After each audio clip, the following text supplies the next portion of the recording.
Bonjour à tous, je suis Anindita Shur.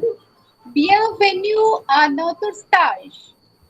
C'est le troisième jour de notre stage pédagogique d'été 2020, organisé par le département français Collège de Chandanagar sur TNN. Aujourd'hui, professeur Akhilesh Kumar, l'Université de Banaras, qui va parler sur comment rédiger un CV et une lettre de motivation. Il est le professeur du département français de l'Université de Banaras, il y a longtemps. Bonjour, monsieur. Bonjour. Bienvenue. Vous pouvez commencer la présentation.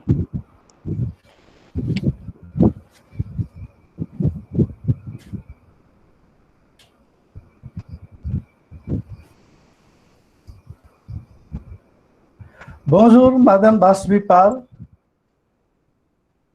le chef du département du français du collège de Chandanagar, Monsieur Ashish Mahto, les collègues qui se sont réunis pour cette séance, chères étudiantes et étudiants, merci de me rejoindre.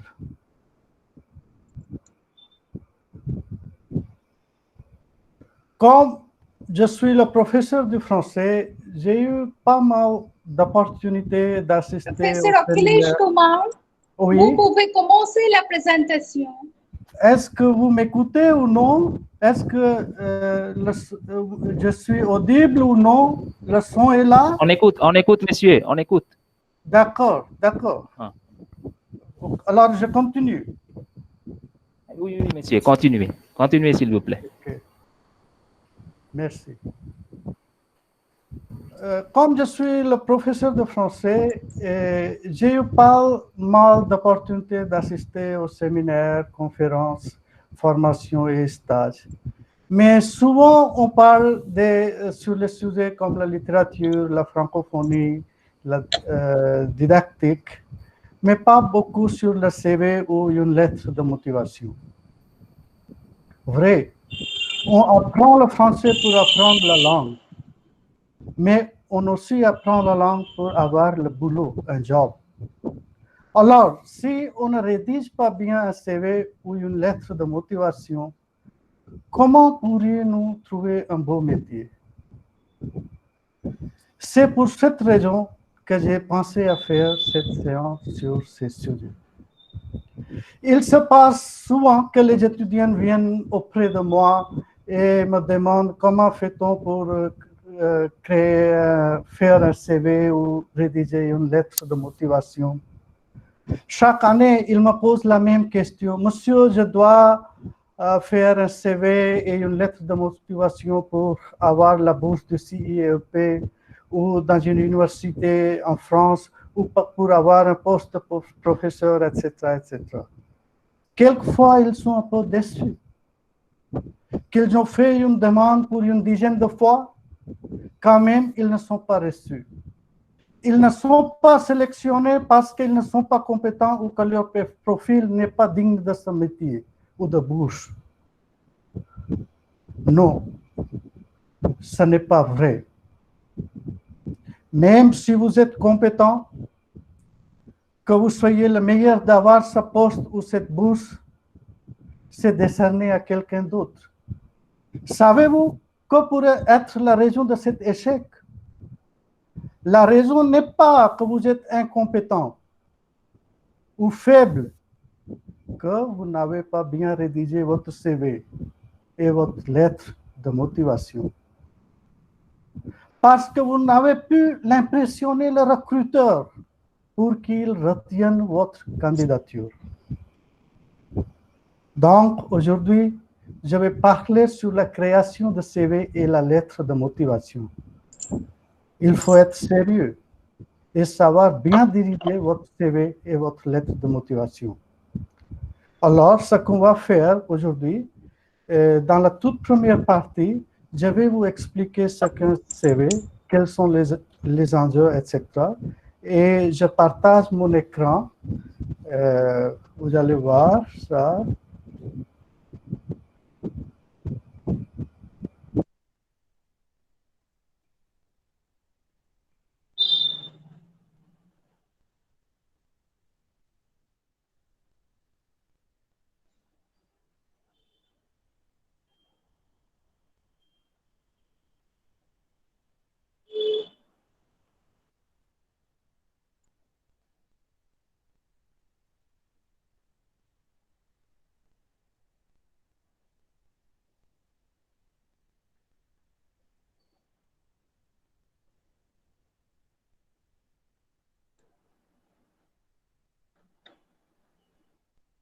Bonjour, monsieur, bienvenue.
Est-ce que vous pouvez voir mon écran maintenant?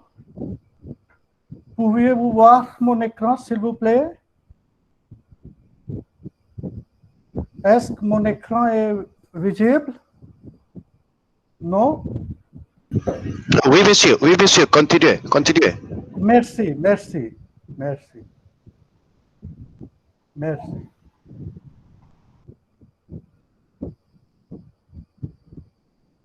D'accord.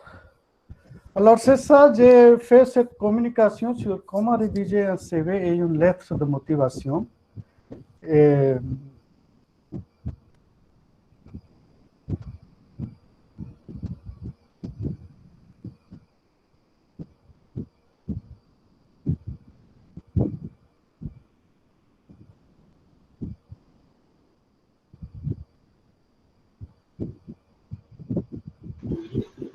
Oui, monsieur, c'est ça. Continuez, ça. monsieur. D'accord, d'accord. Attendez une seconde.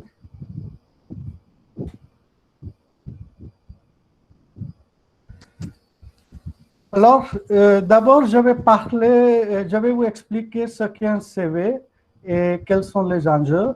Puis, dans la deuxième partie, je vous donnerai la structure du CV.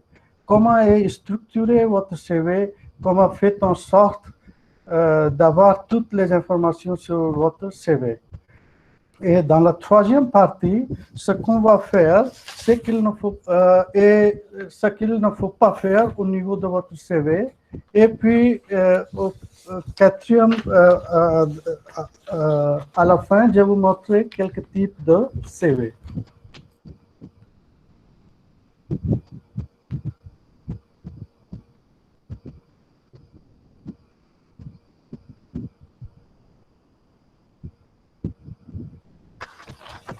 Alors, qu'est-ce que c'est qu'un CV et que veut dire CV? Ça veut dire curriculum vitae et c'est un mot en latin. Ça veut dire déroulement de la vie. Donc, avec le CV, vous expliquez grosso modo ce qui s'est déroulé dans votre vie, ce qui s'est passé dans votre vie. Il s'agit d'un document qui détaille vos parcours, qui détaille votre expérience, qui détaille votre formation. C'est un document très synthétique et qui détaille toutes ces choses en vue d'obtenir un emploi. C'est ça l'objectif du curriculum vitae. C'est à la base obtenir un emploi ou obtenir une chose que vous voulez. 9 fois sur 10. Et le curriculum vitae, il fait la jonction, il fait le lien entre une offre d'emploi et l'entretien d'embauche.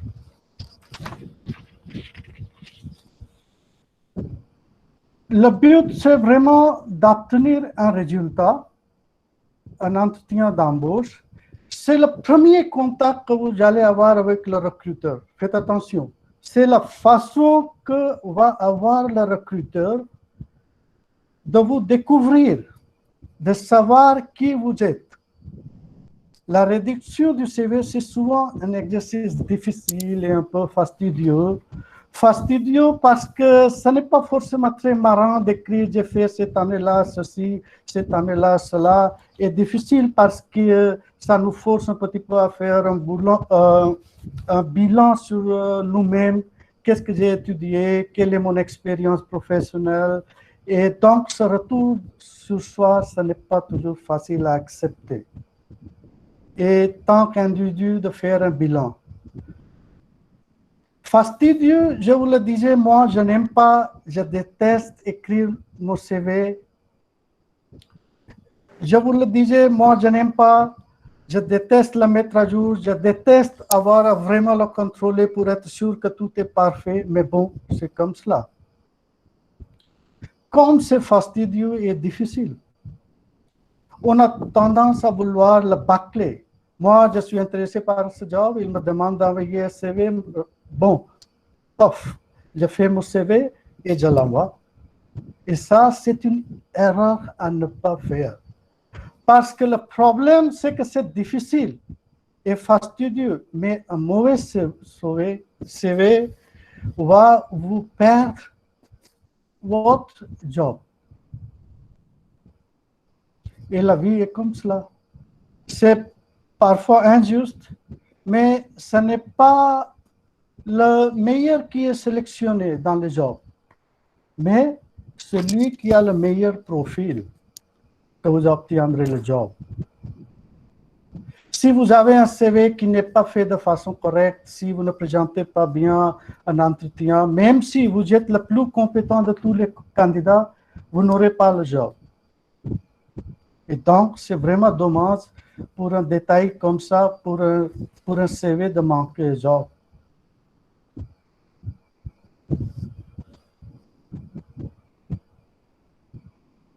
Alors, je viens aux deuxième partie.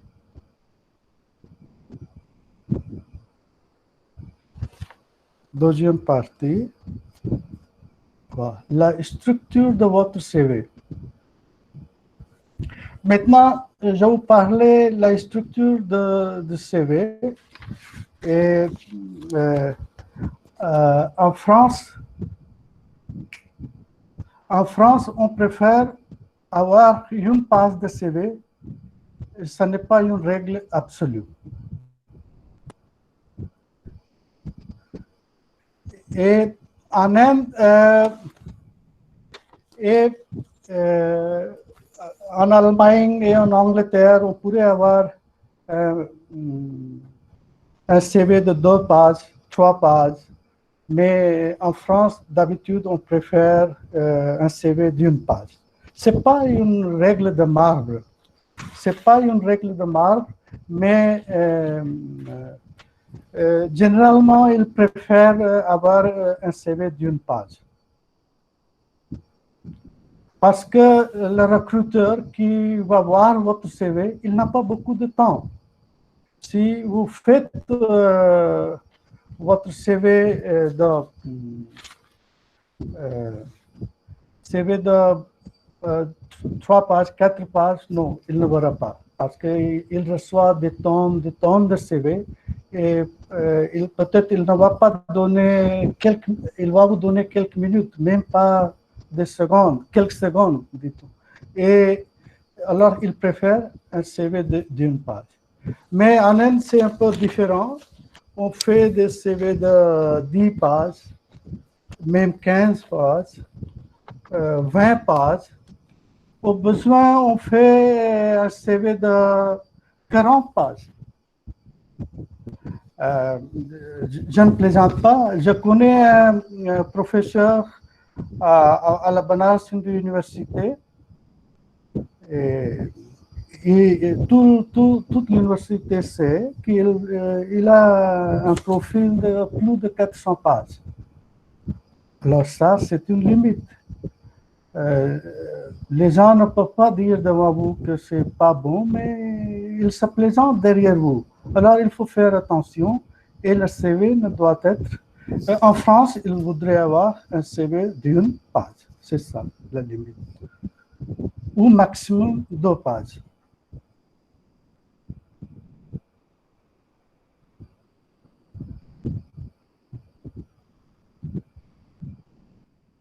Bon.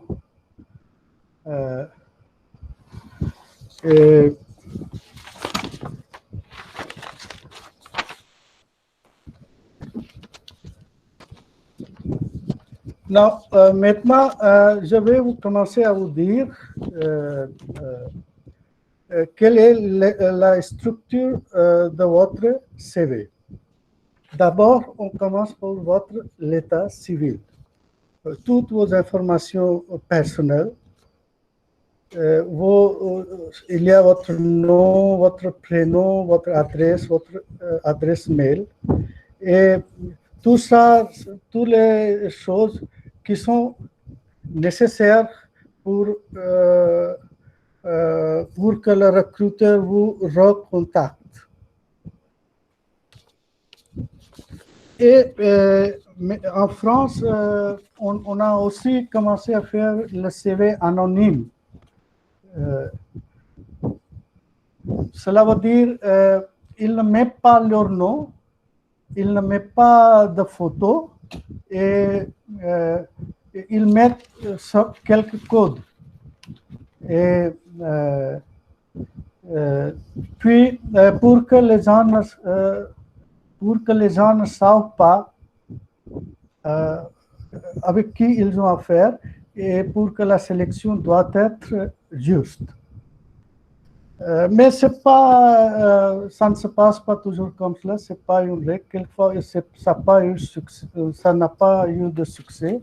Les gens préfèrent qu'on a une photo sur le CV et aussi parce que si on a une photo, on sait avec qui on a une affaire. C'est ça. Vous devez détailler vos expériences professionnelles, état civil, expérience d'abord. Puis ensuite, vous allez marquer vos formations, les études que vous avez faites et vos diplômes.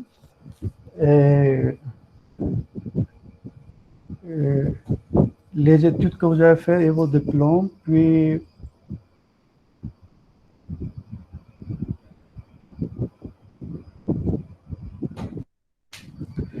il faut faire une partie pour vos formations continues, qu'est-ce que vous avez fait. Et puis, vous pouvez dire les langues que vous parlez. Après tout ça, vous parlez de vos habits. Grosso modo, voilà, état civil, expérience professionnelle, diplôme et formation, compétences particulières et vos habits.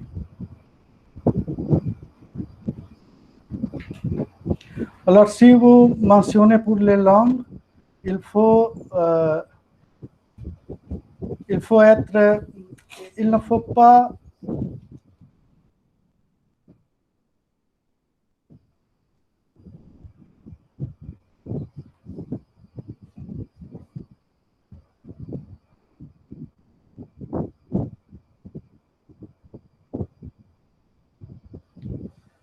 D'accord. Puis vous faites une petite partie pour vos formations continues. Dans cette rubrique, vous allez marquer les langues que vous parlez et langues étrangères, ainsi que votre niveau. Et là, ne trichez pas. On y reviendra après. Si vous comprenez à peine le français, ne marquez pas lu, écrit, parlé, mais vous marquez votre niveau réel dans cette langue. Souvent, on marque lu, écrit, parlé couramment. On peut rajouter plusieurs choses, notions scolaires. C'est des choses qu'on marque parfois, mais qui veulent dire que finalement, vous ne maîtrisez pas du tout la langue, mais vous marquez la langue que vous parlez. Souvent, on se dit, pour impressionner le recruteur,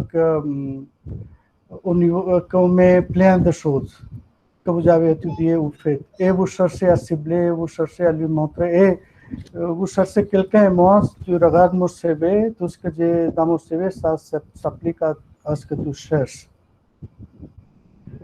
C'est comme le marketing, comme le pub, comme plein de choses, mais il faut vraiment cibler votre CV à ce que cherche la personne qui le lit. Ça, c'est important. Il faut cibler votre CV à la personne qui vous recrute. Puis, cinquième, vous mettez vos hobbies. Encore une fois, essayez de faire en sorte que ça s'y rapproche. Il ne s'agit pas, si vous postulez pour la comptabilité, de dire que vous êtes passionné de mathématiques ou de comptabilité forcément. Mais vous pouvez essayer, si vous recherchez un job en tant que professeur ou en tant que formateur, c'est bien de marquer que vous aimez lire. Par contre, vous ne marquez pas, vous ne marquez que ce qui est vrai. On y reviendra plus tard. Si vous n'aimez pas lire, ne marquez pas la lecture. Parce que lors de l'entretien, on va vous dire, ah, j'ai vu que vous aimez lire. Dites-moi, quel est le dernier livre que vous avez lu? Et vous allez retrouver avec, vous allez dire que j'ai lu un BD. Alors voilà, c'est comme cela. Donc, il faut vraiment être honnête et essayer de cibler aussi ses hobbies. Encore une fois, ce n'est pas obligatoire, mais c'est bien de le faire si possible. Alors, c'est ça, 5 qualités. Puis, vous avez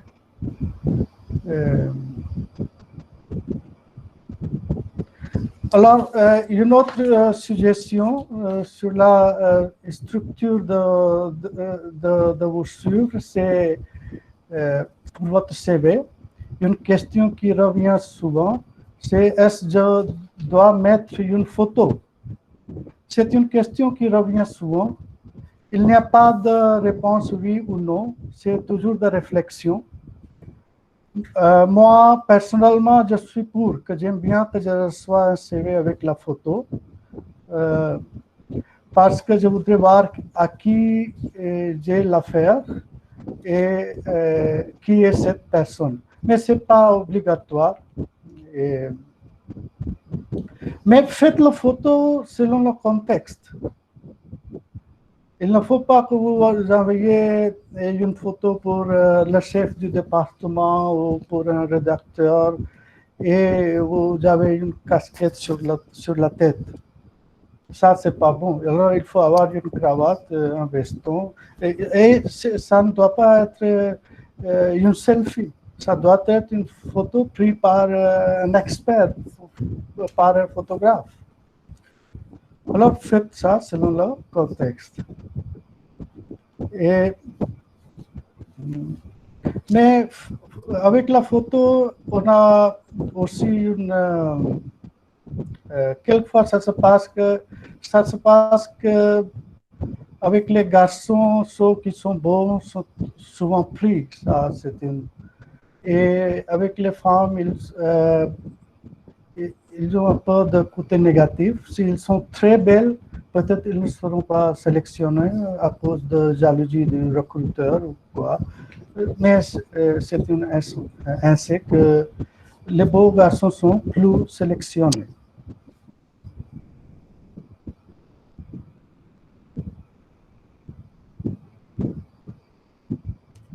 Maintenant, je vais dire quelles sont les choses à faire et quelles sont les choses à ne pas faire.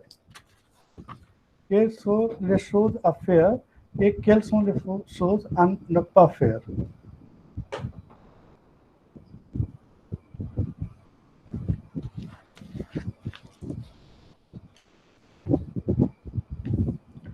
Voilà.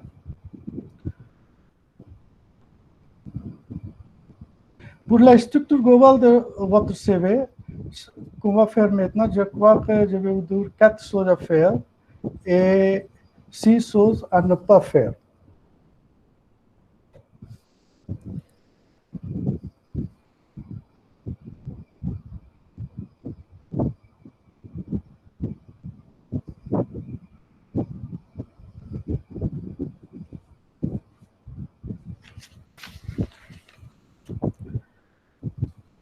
On va commencer par les choses à faire. Votre structure doit être claire.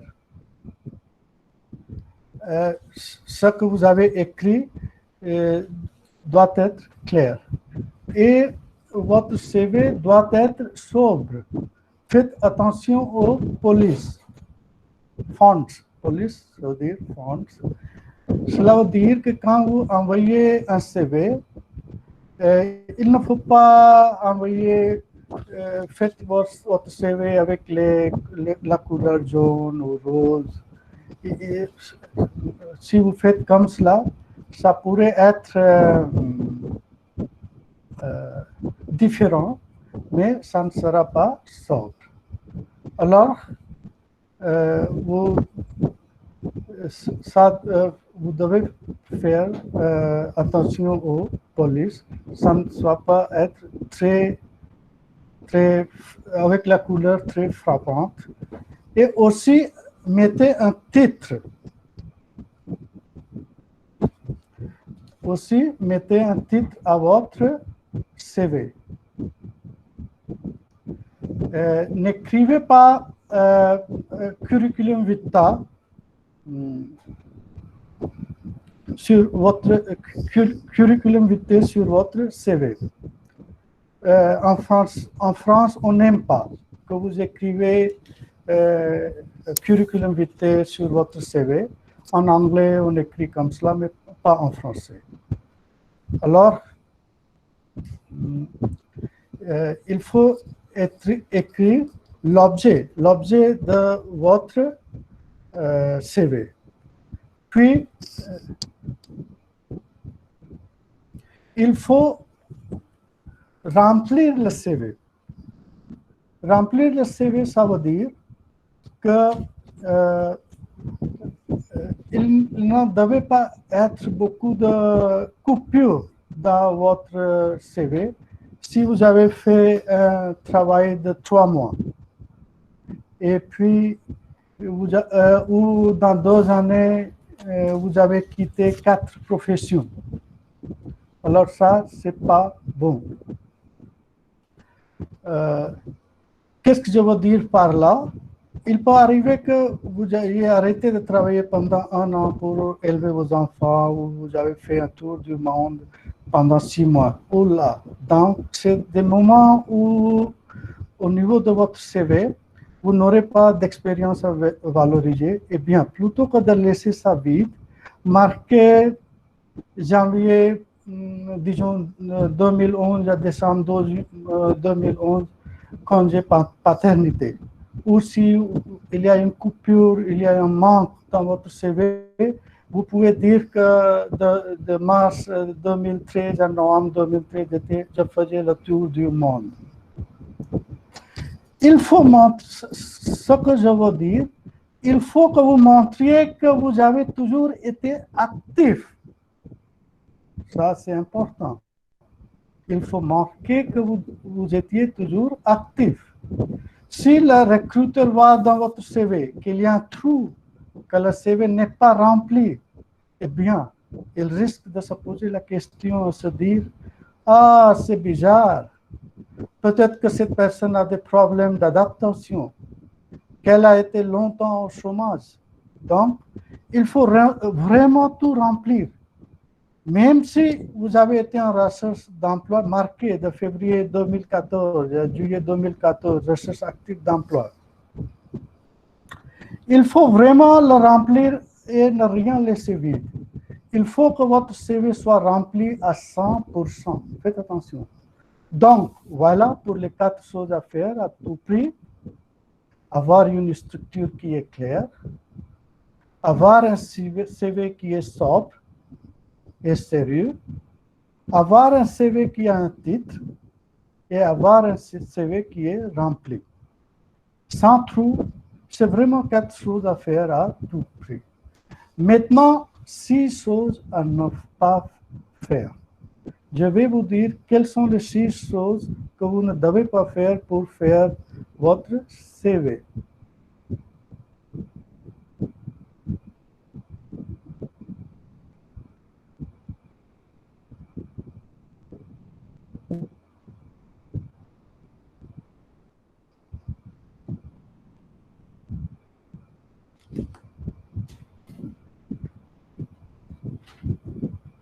Bon, les 6 choses à ne pas faire: ne pas mentir, ne pas utiliser le jargon, ne pas faire de fautes d'orthographe, ne pas utiliser une adresse mail non sérieuse.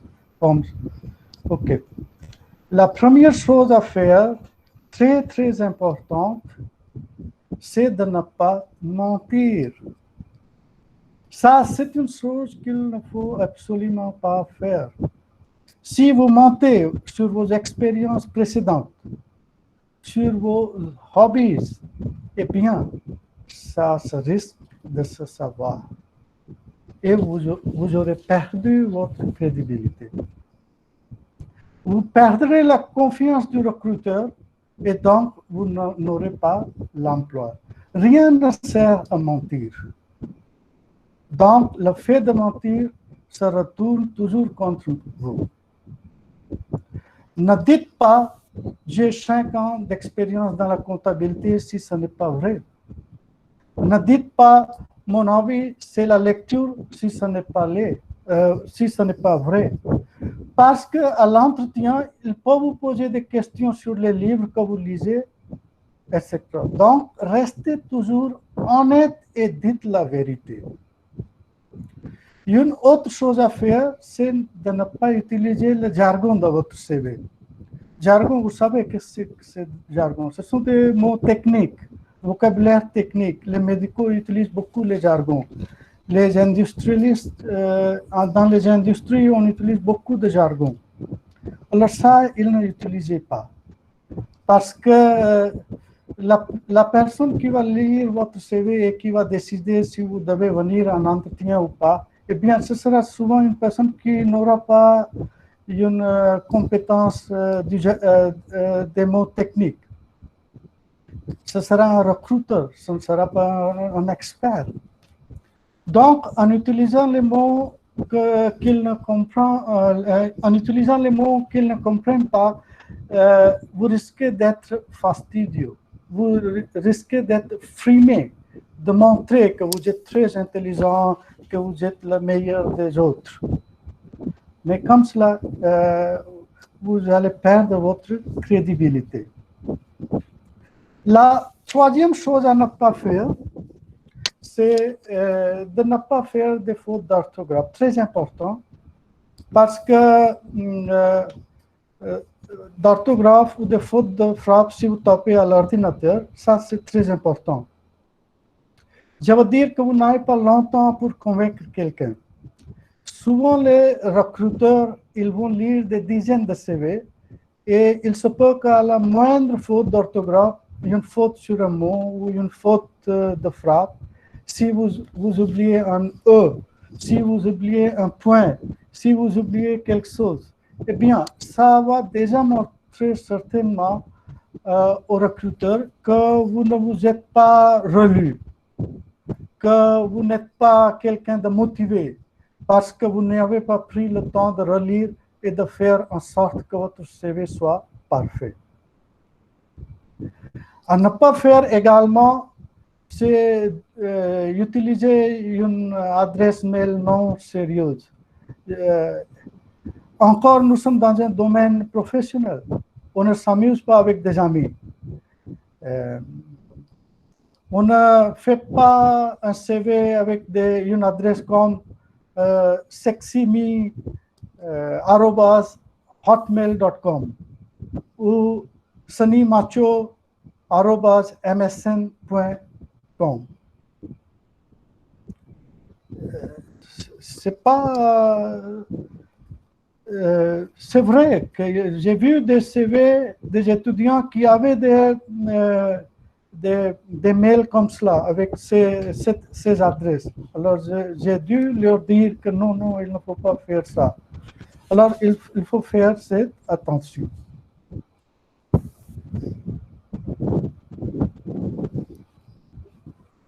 Il ne faut pas qu'il y ait une incohérence dans votre CV. Il ne faut pas qu'il y ait trop de changements. Si vous avez changé 3 fois de job en 2 ans, c'est peut-être qu'il y a un problème, peut-être pas. Peut-être que vous avez de très bonnes raisons.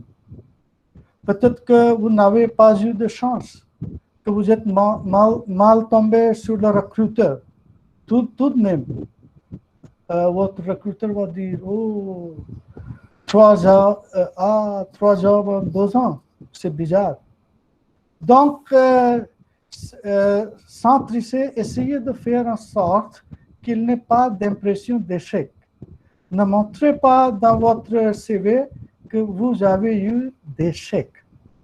Peut-être si vous avez eu une expérience de 3 mois dans une entreprise, bien, ne le marquez pas.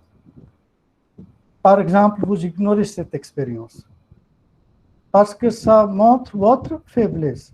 Sans mentir, sans casser, sans tricher, essayez toujours de ne pas montrer qu'il y a eu trop de changements dans votre CV. Essayez aussi de montrer qu'il n'y a pas d'incohérence.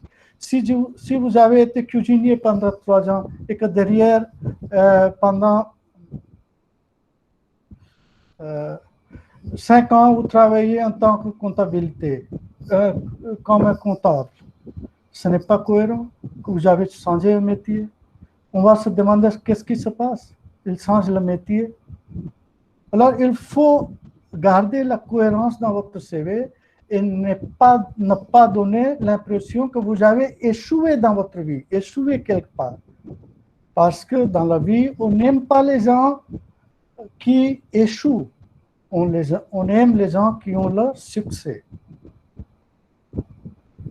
Selon le cas, c'est plus ou moins facile, mais sans tricher, essayez toujours de garder une certaine cohérence et de ne pas montrer ou de ne pas donner une impression d'échec. Enfin, la dernière chose à ne pas faire, c'est éviter la répétition. Si vous avez fait 3 stages, technicien 1, stage technicien 2, stage technicien 3, marquez divers stages techniciens. Ne mettez pas 3 séparément. Donc, les choses à ne pas faire dans votre CV, c'est de ne pas mentir, c'est très important. C'est peut-être le plus important de tout. Dans la vie générale et dans la CV en particulier, ne pas mentir, ne pas utiliser le jargon, ne pas utiliser des mots trop techniques et trop spécifiques que le recruteur ne comprendra pas. Ne pas faire des fautes d'orthographe ou de le faire lire.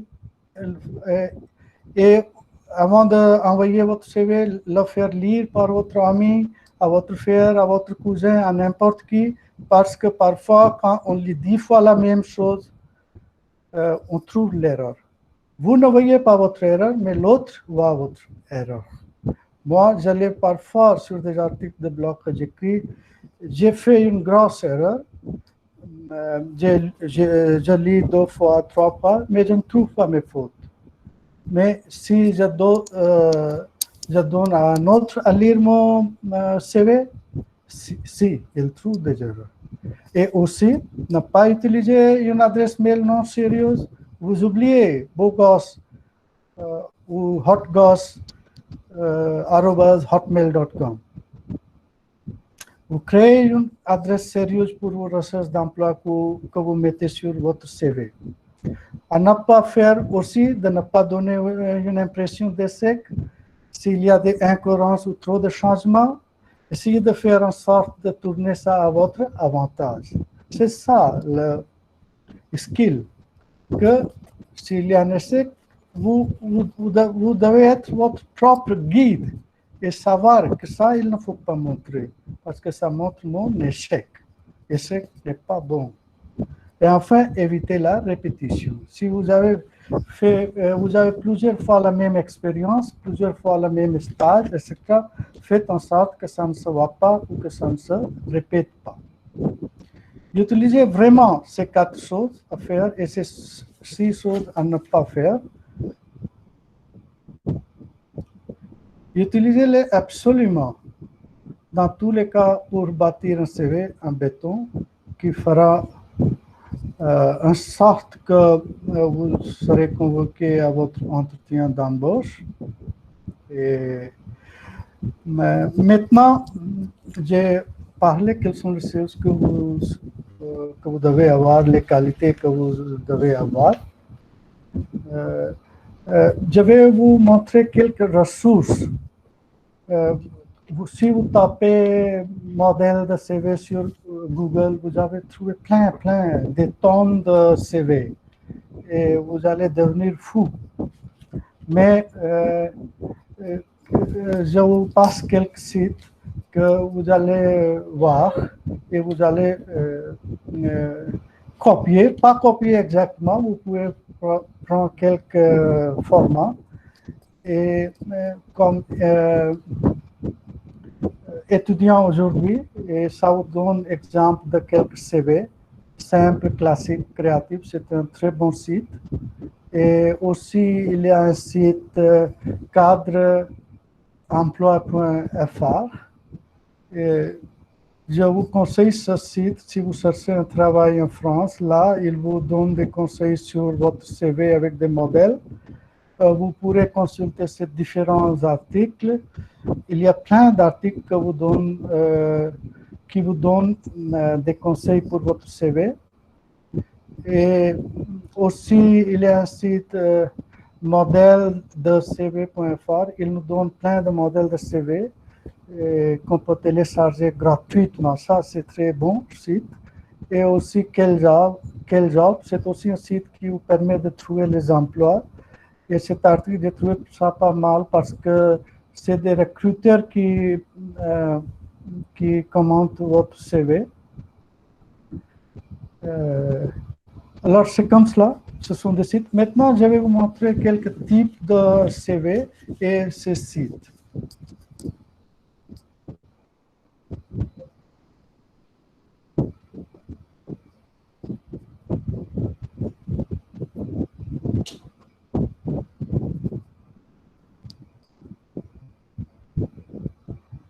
Voilà.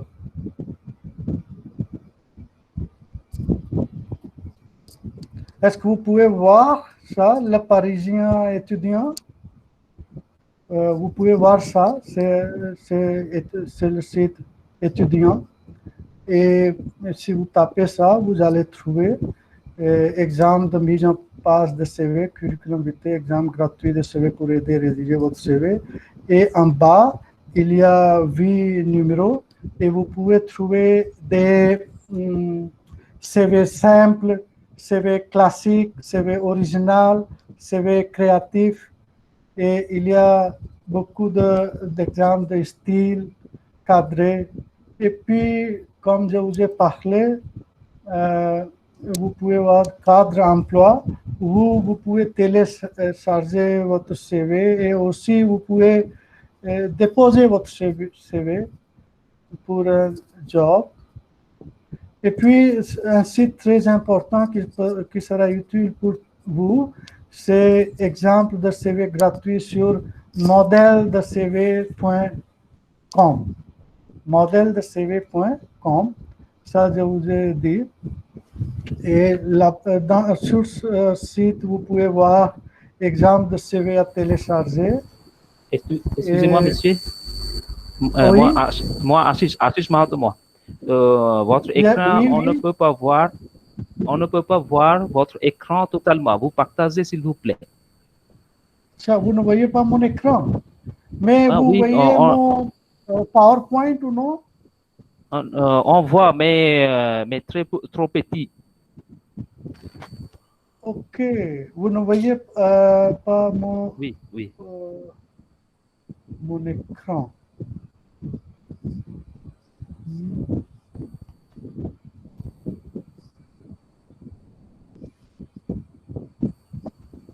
Vous, Hmm. D'accord, mais je vais finir ça sur la lettre de motivation. Et puis, je commencerai, excusez-moi, je vais finir sur le CV et puis je vais commencer sur la lettre de motivation. On va le revoir. Mais je parle. Vous m'écoutez. Est-ce que vous pouvez m'écouter, non? Oui, oui, oui, monsieur. Oui, d'accord. Alors, si vous tapez modèle de CV.com, vous pouvez avoir exemple de CV à télécharger. Il y a plein. Il y a le CV commercial et aussi beaucoup de modèles. Et ça, c'est un site très utile, modèle de CV.com. Et puis aussi, il y a quel job. Sur ce site, c'est très utile pour poster votre CV et vous pouvez avoir des jobs en France ou dans les pays européens. Merci pour ça, c'est sur CV. Maintenant, je vais voir ce problème technique et rectifier-le. Et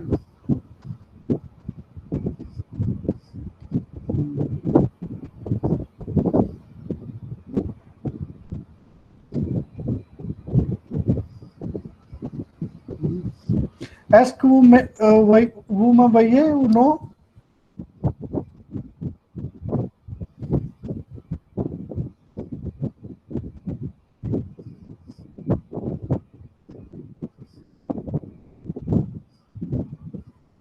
Est-ce que vous voyez mon écran maintenant ou non? Ashish? Ashish?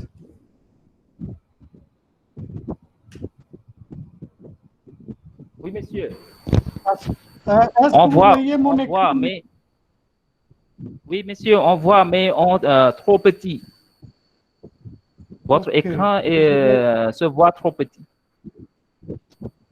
D'accord.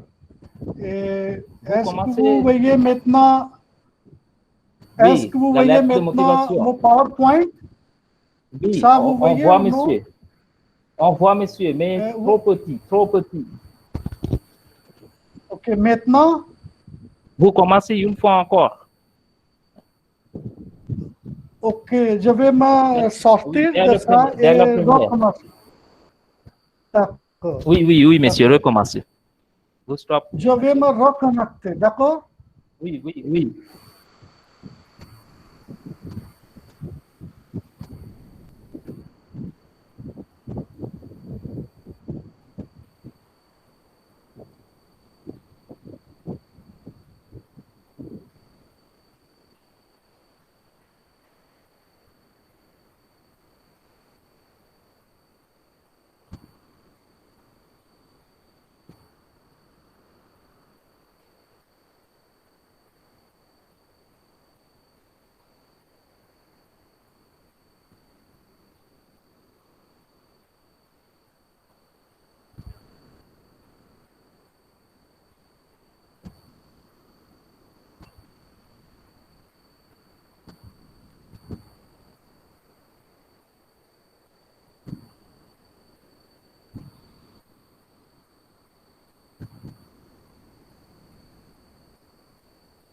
Et maintenant, on voit.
Sir, this is Pritam, the technical support. Please pin your presentation only. Sir, this is Pritam, the technical support. Please pin your presentation only. Your presentation screen. Please pin the presentation screen.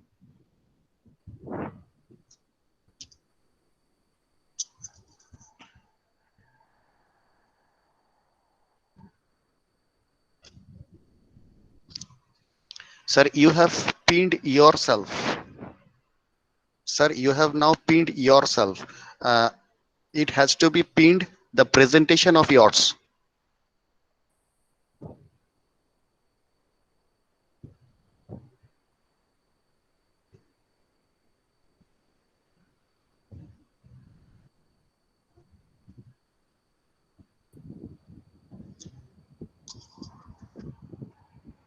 Maintenant, est-ce que vous me voyez?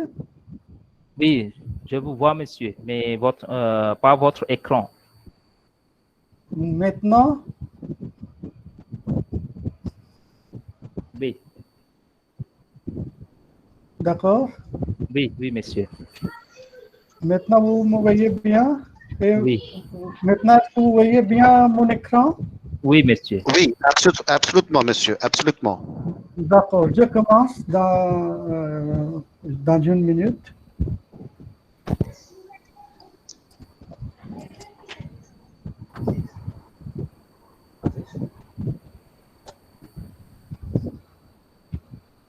Oui, ça c'est bien, monsieur. D'accord, merci. Dans la dernière communication, je vous ai parlé en détail à propos sur le CV, comment fait un CV. Maintenant, je vais parler à propos sur la lettre de motivation.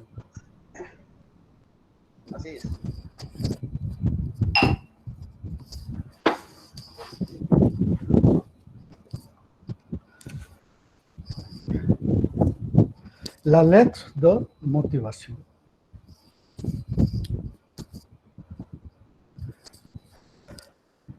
Bonjour une fois de nouveau à toutes et à tous. Je vais parler de la lettre de motivation. J'en suis sûr que cela intéressera tout le monde, même si vous ne devez pas en écrire, parce que ça fait partie de la communication et du développement de l'individu. Même si vous n'êtes pas une personne qui recherche l'emploi ou la bourse, elles sont nécessaires et intéressantes à avoir. Il a pour but de vous aider, vous qui n'avez pas de besoin d'écrire une lettre, mais qui souhaitez développer votre écriture.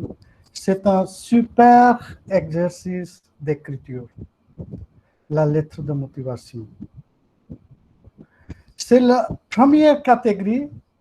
Et la deuxième catégorie, ce sont ceux qui souhaitent vraiment obtenir une compétence supplémentaire pour trouver une bourse, un job en France ou pour essayer d'obtenir un emploi, une place à l'université, etc.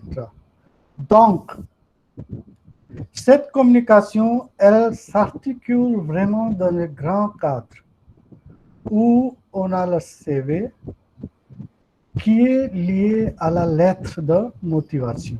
Deux choses sont jointes avec une étape qui nous amène vers entretien d'embauche. On a vraiment le couple CV-lettre de motivation qui vous amène vers l'entretien d'embauche. Donc, cette présentation vous aidera à avoir un job ou une bourse qui vous fera décrocher une place à l'université. Bon, il y a énormément de ressources disponibles sur ce sujet. Il y a des modèles de lettres, des conseils sur Internet. Vous en trouverez des dizaines de tonnes de lettres. Si vous tapez lettres de motivation sur Google, vous allez en trouver plein. Mais moi, je vous indiquerai une technique un petit peu particulière et une philosophie un peu particulière sur le sujet. Et c'est ça que je veux partager avec vous aujourd'hui. Avant de démarrer, qu'est-ce que c'est la lettre de motivation?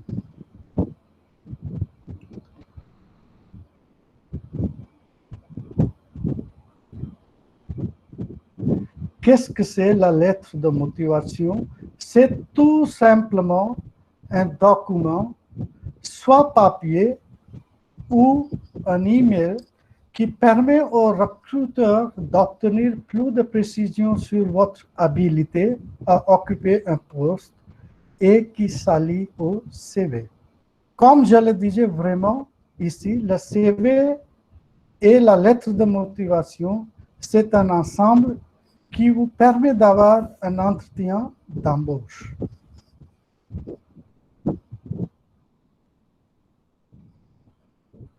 Ici, la lettre de motivation, ça va être l'élément qui donne au recruteur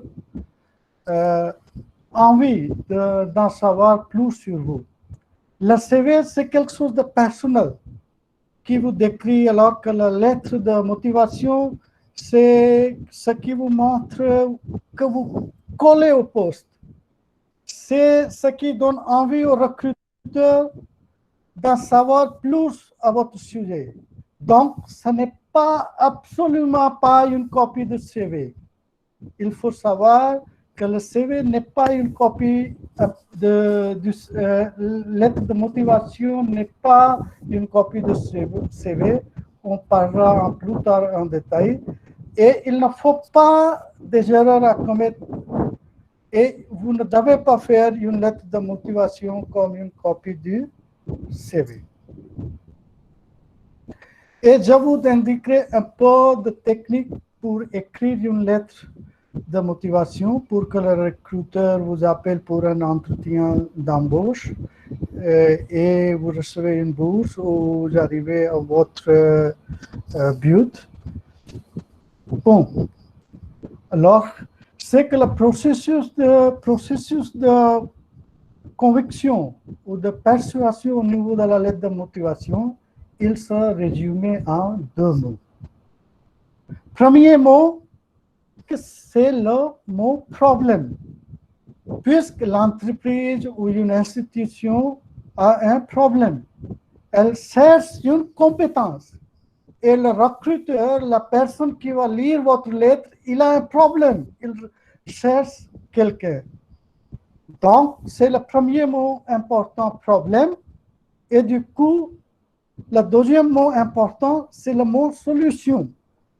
Puisque votre job, quand vous rédigez une lettre de motivation, c'est tout simplement de montrer que vous êtes, que vous avez la solution à un problème qu'a l'entreprise ou un problème qu'a le recruteur qui cherche une compétence, et c'est vraiment la clé. Ça, c'est vraiment à la limite. On pourrait même arrêter cette communication ici. C'est la clé de la lettre de motivation, c'est la psychologie de la lettre de la motivation, que vous devez problème et une solution. Vous écrivez à une institution, il y a un problème, il voit quelque chose, il voit une qualité, il voit quelque chose et vous avez une solution. Et votre lettre de motivation doit répondre à cette solution. Dans la suite de cette communication, je vais vous parler un peu du format de la lettre. Je vais vous parler aussi de la structure et ensuite, je vous dirai ce qu'il faut faire et ce qu'il ne faut pas faire, comme je vous ai parlé à propos de CV. Et je partagerai avec vous une stratégie aussi. C'est un petit peu ce que je vous propose pour cette communication en ce qui concerne la lettre de motivation. Mais la première chose vraiment à comprendre, c'est qu'il y a un problème et une solution. Ça, c'est très important. Maintenant, comment s'articule cette communication? Comment s'articule quelle est la technique? En ce qui concerne le format, aujourd'hui, comme je le disais, le format email est bon, ok. Il y a 20 ans, il fallait que ce soit une page, une lettre manuscrite écrite à la main, mais maintenant, le mail est ok. En ce qui concerne le format, sauf si on vous dit le contraire. Mais en général, le mail sera OK. D'après mon expérience, il n'y a pas de grosse différence entre la France et les autres pays en ce qui concerne la lettre. Ça, c'est la philosophie à vraiment garder en tête tout le long de cette communication. Et je le dis et je le répète, parce que souvent, en fait, quand on écrit une lettre intuitivement ou de façon profonde ou naturelle, on va chercher à convaincre. On va se dire comment convaincre cette personne. Dès le commencement, vous voulez la convaincre cette personne. Comment la convaincre de me convoquer à l'entretien ou de recevoir ou pour recevoir la bourse.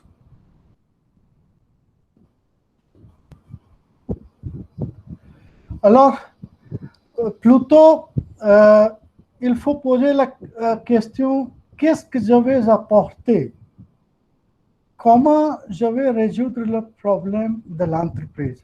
Avant de rédiger une lettre de motivation, il faut vous poser cette question, comment vous allez résoudre le problème de cette entreprise? Et il y a deux choses super importantes au niveau de la philosophie, c'est que le recruteur, la personne qui va décider si elle vous convoque à l'entretien ou vous sélectionne, c'est une personne qui, premièrement, est occupée. Ils n'ont pas le temps. Ils n'ont absolument pas le temps. Donc, il faut garder ça dans un coin de votre tête et vous dire que vous devez montrer que vous avez la solution du problème, mais qu'il y a des chances qu'ils ne lisent pas votre lettre. Donc, vous devez faciliter la tâche. Lui faciliter la vie pour qu'il lise votre lettre.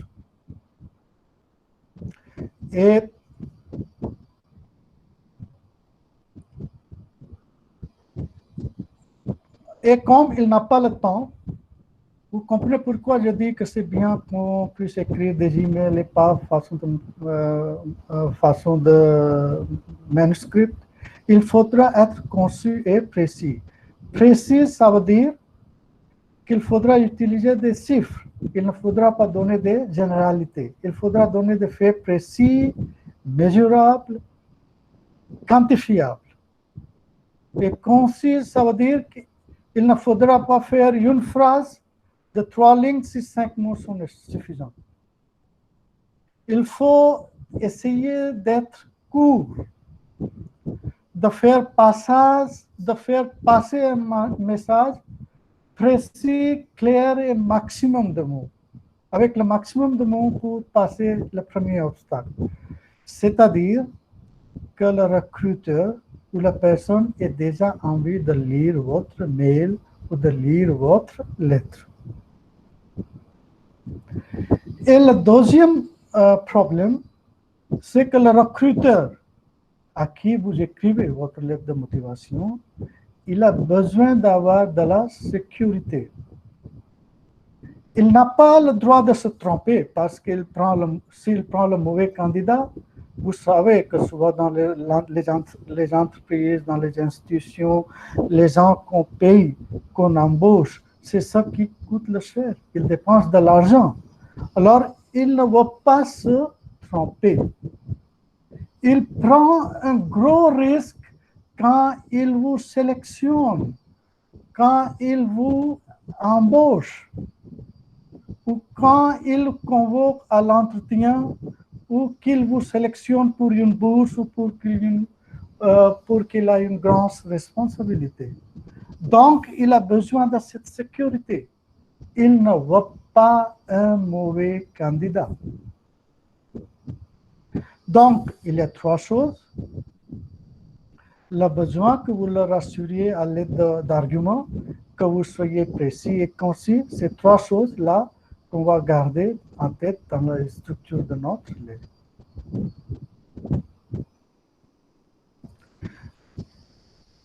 Il faut que vous posiez aussi la question que comment fait-on que la personne qui n'a pas le temps de lire la lettre, comment le rassurer et comment lui montrer que vous êtes le problème de cette entreprise. Et puis, je vous propose 5 points pour faire ça. Quels sont ces 5 points? Plan 1, 5 points. Plan 1, 5 points. Alors,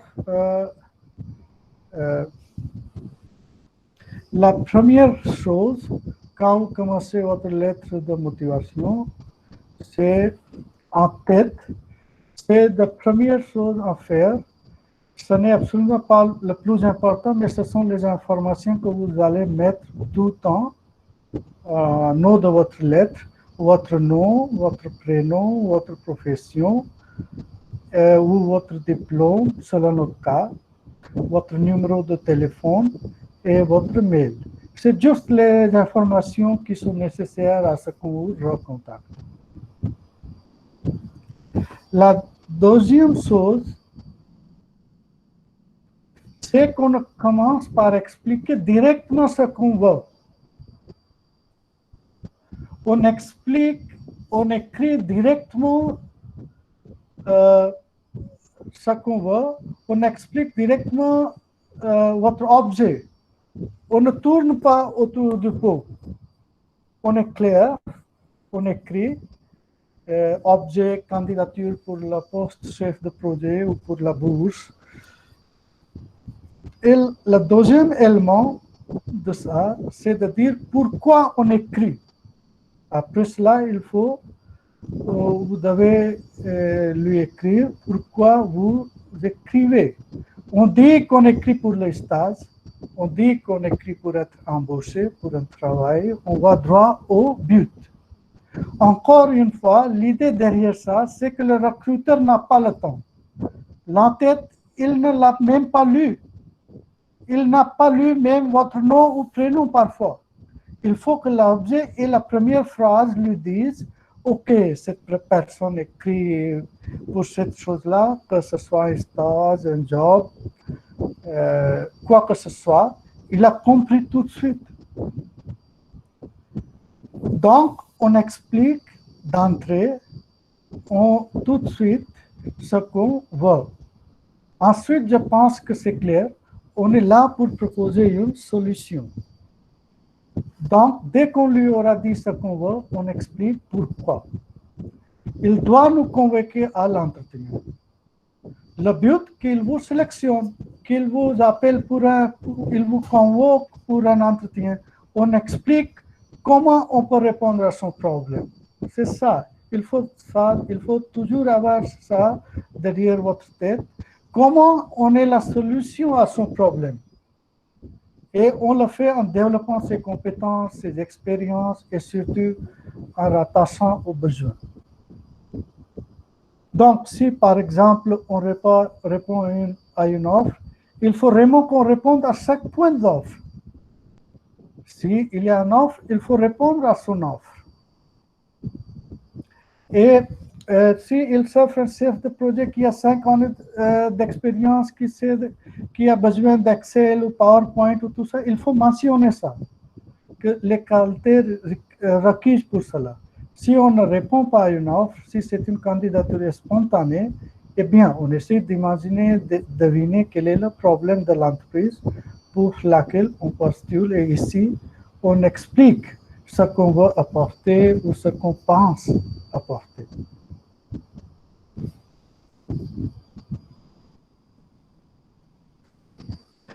Alors, la quatrième partie, c'est celle qui concerne la motivation et l'originalité.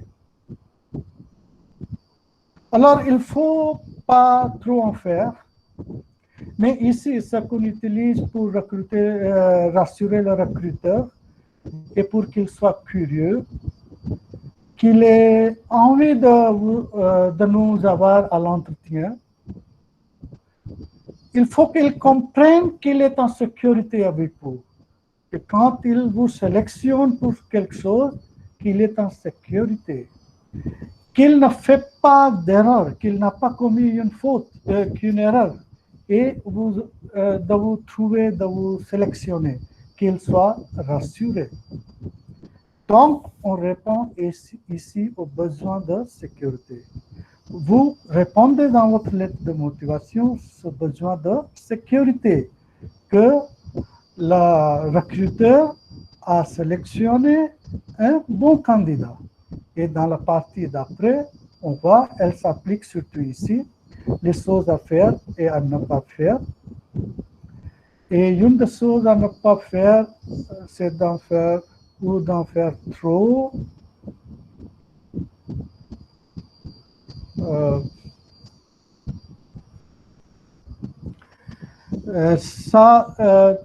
Il ne faut pas être trop original. Ça, je vous ai dit à propos, dans le CV. Et c'est la même chose ici dans la lettre de motivation. Il faut que vous devez être différent des autres. Mais il ne faut pas être trop différent. Trop, c'est négatif. Ici aussi, comme en CV, vous ne devez pas faire votre lettre de motivation dans une couleur jaune ou rouge. C'est bon à voir. Mais si vous envoyez votre CV dans la couleur jaune, vous perdez votre crédibilité. Le cinquième point, ici, on a expliqué ce qu'on voulait d'entrer dès la première phrase. Eh bien, ici, on va proposer une étape. On ne dit pas, bon, merci, au revoir, je vous ai écrit, je vous ai proposé mes services. Et voilà ce que je propose. J'aimerais que vous me convoquiez à un entretien. Mais vous êtes clair. Vous êtes clair au début, vous êtes clair à la fin. Vous ne laissez pas le doute. Vous expliquez clairement ce que vous voulez faire. Moi, ce que j'aime faire, c'est de proposer un entretien. Et pour être 100% honnête, comme d'habitude, ceux qui écrivent la lettre de motivation ne respectent ni ça, ni ça, ni ça, ni ça. Ils ne respectent absolument rien. Et là, je vous parle vraiment 95 à 98%. La majorité des gens ne respectent pas ce plan. Les gens commencent par « j'ai besoin de quelque chose, je rêve de travailler avec vous » ou j'ai envie de travailler avec vous. Ils commencent toujours par « je », par ce qu'ils veulent, par ce qu'ils attendent et pas parce que moi je veux. Quand vous avez 150 mails à traiter très rapidement, vous ne pouvez pas vous permettre d'avoir trop de sentiments. Vous êtes obligé malgré tout de chercher ce qui est intéressant pour vous. Donc, de temps en temps, les gens commencent un long mail et à la fin disent ce qu'ils peuvent apporter. Mais c'est trop tard.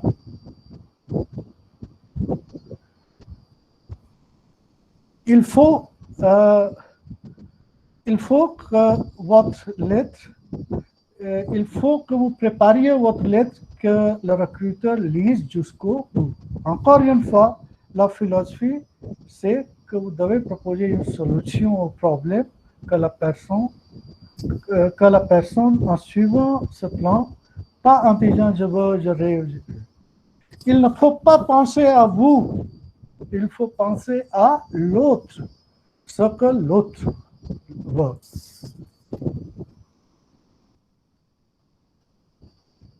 Si on reprend cette structure, vous pouvez vous la noter, vous commencez votre lettre par une courte en tête avec les éléments que j'ai indiqués.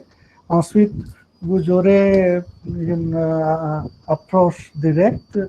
Vous allez expliquer ce que vous voulez et ce sera direct et ce sera tout au début parce que le recruteur n'a pas le temps de lire ce que vous voulez faire et ce que vous rêvez de faire. Si vous commencez par ça, il ne lira pas donc, on approche directement. Ensuite, on dit ce qu'on va apporter, c'est ça l'important. Ce n'est pas ce qu'il va vous donner, mais ce que vous allez lui apporter. Ce qu'on pense pouvoir apporter, quelle solution vous proposez au problème qu'a l'entreprise. Quelle solution vous proposez au recruteur. Ensuite, on montre qu'on est motivé et on a de l'originalité. On essaie de garder en mémoire que le recruteur a besoin d'avoir un sentiment de sécurité. Je n'ai pas besoin de répéter 10 fois la même chose, mais oui, c'est vrai. Et enfin, on explique quelle est la prochaine étape. Comme il n'a pas de temps, le temps de penser à comment ça va se passer, mais lui prouver que vous êtes la bonne personne. Vous prouvez avec votre lettre que vous êtes la bonne personne pour qu'il vous sélectionne. Pour qu'il dise à la fin, j'aimerais qu'on se rencontre et je vous rappellerai dans quelques jours et que vous êtes reçu. Maintenant que vous avez un plan sur votre lettre, que vous savez comment vous allez développer votre lettre, on va passer à des petites choses que je vous conseille de faire et surtout on commencera par là des choses à ne pas faire. Il y a des 6 petites choses que je vous recommande de ne pas faire. La première, ça ne va pas vous surprendre, la même chose comme pour CV, ne pas mentir. Il ne faut jamais mentir, ni dans la vie, ni dans la profession, dans votre job. Parce que s'il découvre, ou pendant l'interview, s'il découvre que vous avez menti, vous perdez votre crédibilité. Deuxième chose à ne pas faire, mais je vous dis toujours qu'il ne faut pas avoir peur de faire des fautes, mais quand même, il faut que vous ne fassiez pas des erreurs d'orthographe, de grammaire. Ne pas faire d'erreurs parce que si vous faites des erreurs d'orthographe et le recruteur voit, il dira que vous n'êtes pas sérieux. Et même si vous avez un bon profil, il ne va pas vous prendre, il ne va pas vous convoquer. La troisième chose à ne pas faire, de ne pas faire une lettre trop longue. Je vous ai déjà parlé. Il ne faut pas faire une lettre de motivation à 3 pages, ou 50 ou 60 pages. Il ne lira pas. Il est occupé.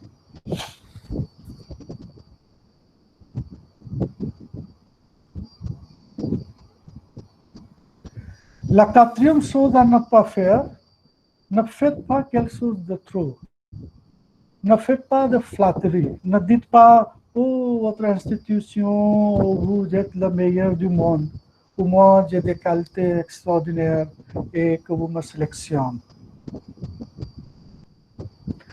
Il faut rester mesuré, clair et concis.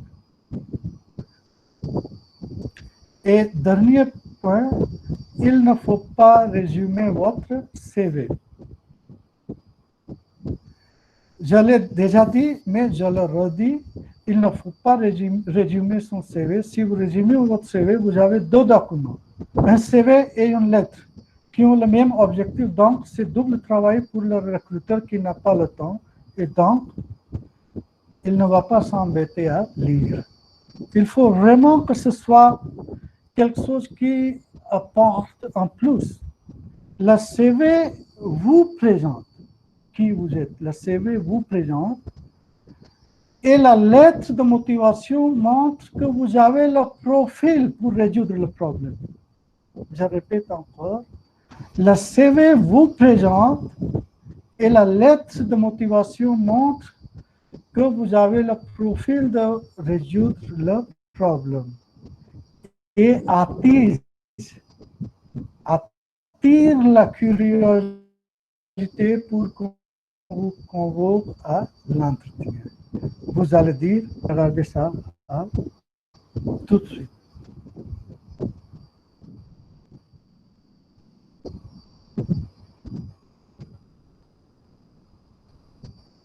Alors, les choses à faire.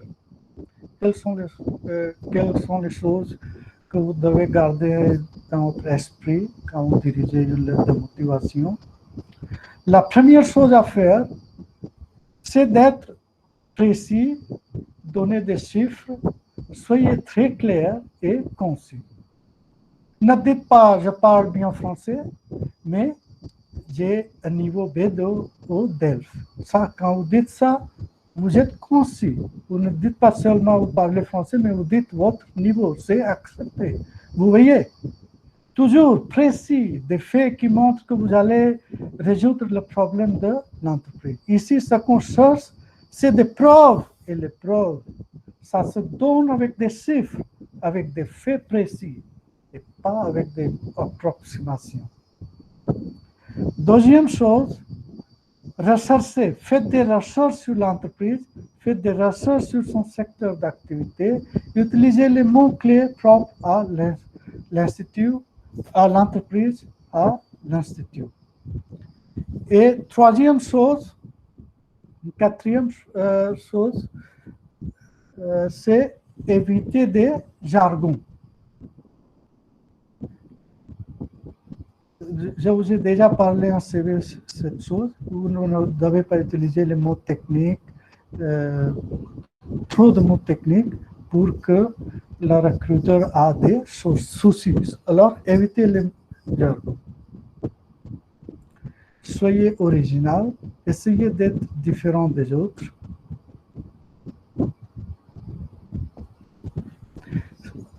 Et enfin, soyez original. Essayez d'être différent des autres.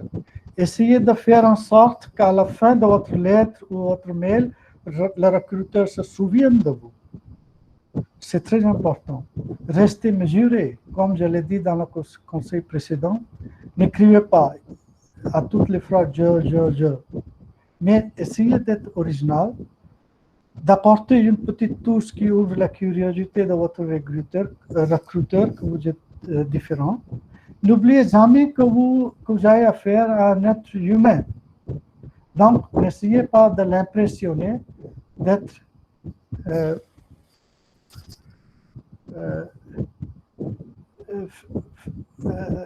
n'essayez pas de l'impressionner trop, ça fera toute la différence.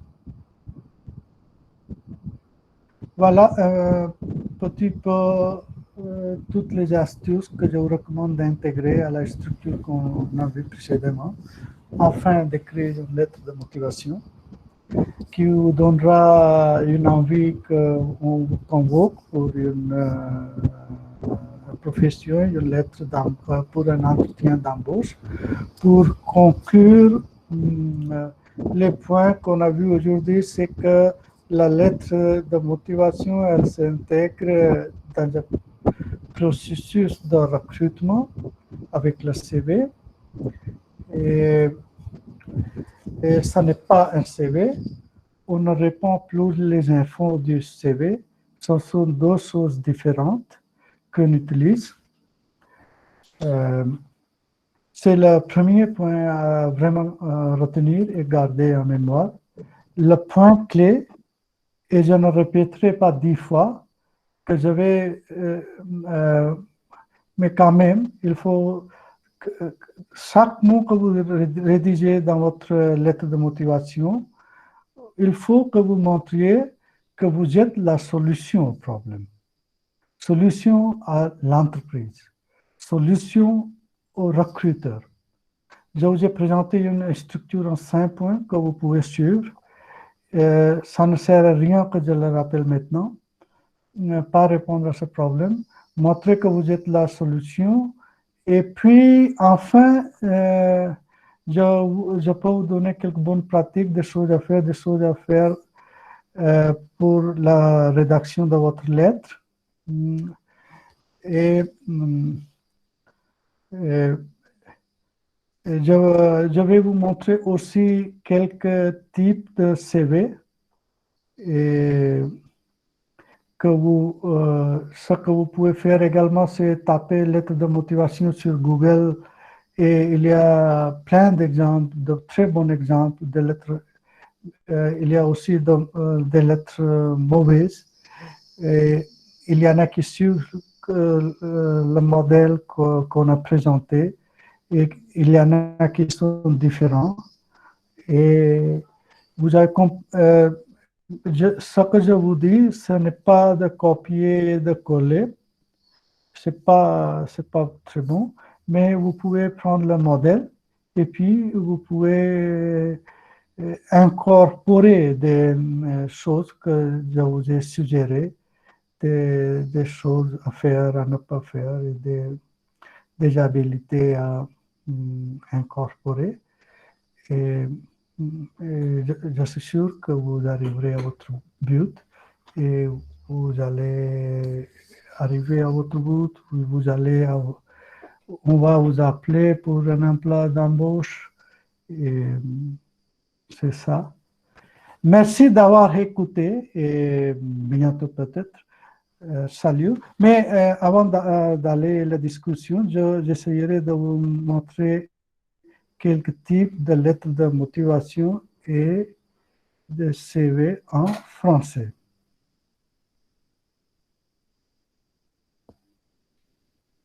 Assis, est-ce que vous m'écoutez? Oui, monsieur. Est-ce que mon écran est visible? Oui, monsieur. Ça, c'est visible. D'accord. Alors, j'essaie de montrer un curriculum vitae. Est-ce que c'est visible maintenant? Oui, monsieur. D'accord.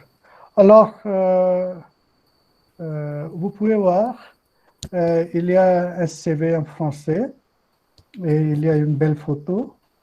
Et puis, prénom, nom, tout en tête. Et vous pouvez voir que c'est un CV sur une page. Ici, en Inde, on a cette habitude de faire le CV en beaucoup de pages, même 10 pages. Quelquefois, même j'ai parlé qu'on a un CV à 400 pages, peut-être plus. Et tout le monde connaît ici, mais ça, c'est trop. Alors, en France, ils préfèrent d'avoir un CV d'une page, au maximum 2 pages. Ne faites pas trop. Et puis, vous pouvez voir ce qu'elle décrit. Et puis, elle décrit ses compétences, français, anglais et espagnol, puis ses compétences de Excel, Word. Et puis, après ça, elle dit formation. Et elle aussi écrit son expérience professionnelle. Vous pouvez voir. Et à la fin, ses hobbies, centre d'intérêt. Elle a écrit voyage, sport, ça. Ça, c'est un exemple d'un CV classique. Et puis, vous pouvez voir aussi, il y a un autre modèle de CV. Ah oui, ça. Encore une photo. Et puis, il dit sa formation, ses expériences. Et vous pouvez voir son profil. Il a fait son entrée à gauche. Et ses langues qu'il connaît, ses compétences. Ça. Vous pouvez voir ça. Vous pouvez trouver plein de modèles sur l'Internet. Et troisième, je voudrais vous montrer encore un autre. Ah oui, vous voyez ça? Encore une photo. Formation, compétences. Un peu différent des deux autres. Expérience professionnelle, puis la langue qu'il connaît. Et ses hobbies. Et puis, je vais vous montrer quelques modèles de lettres de motivation.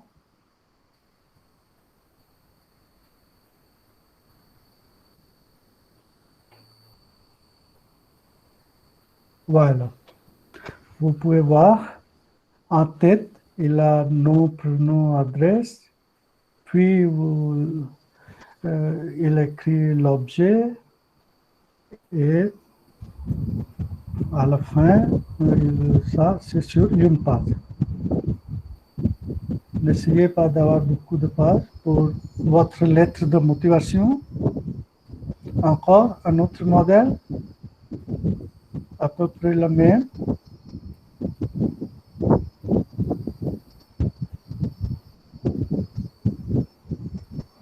Voilà, vous pouvez voir.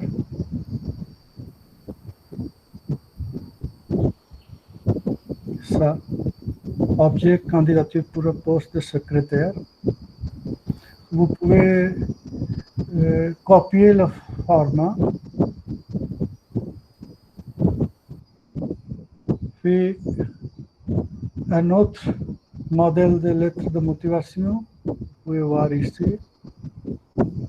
Lettre de motivation pour le stage d'assistant comptable sud-ouest. Vous voyez, ça aussi c'est sur une page.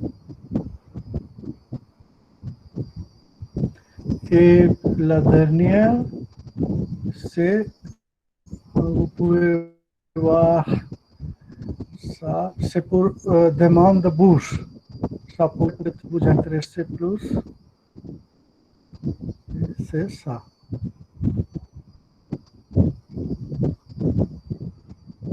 C'est pour avoir une bourse.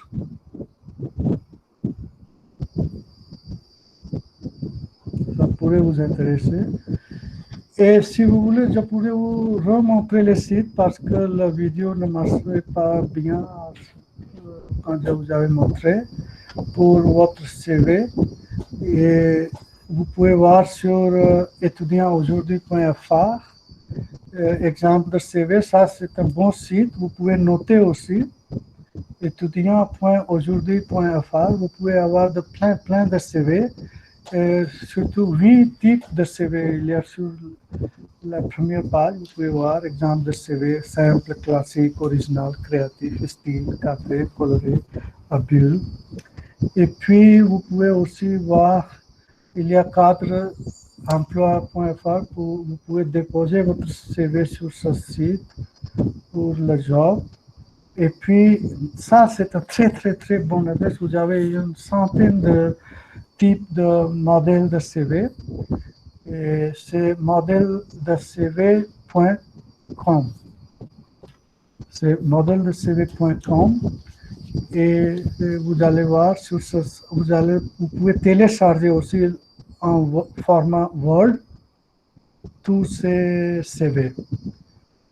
Et avec l'aide de ça et les points que j'ai mentionnés, vous pouvez faire votre CV. Puis un autre site, c'est plutôt utile pour le job. Vous pouvez soumettre votre CV ici et il y a des gens qui discutent et tout cela. Voilà, c'est ça.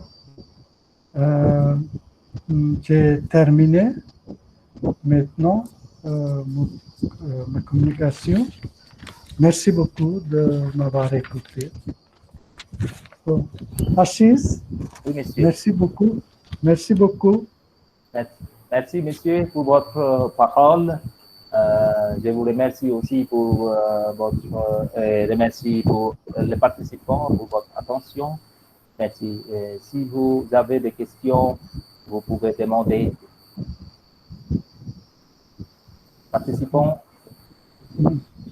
Je ne vois pas la vidéo.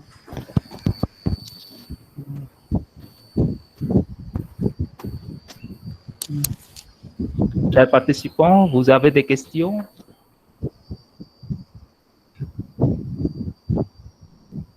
Peut-être pas de questions. D'accord. Il n'y a pas de questions? Ça va?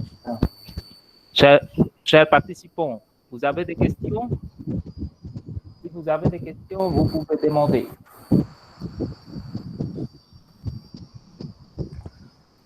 Ils sont fatigués. Ils sont fatigués. Je voudrais demander Madame Bassevipal. Allô, Madame? Madame Bassevipal? Il n'est pas là. Elle n'est pas là. Madame Pal?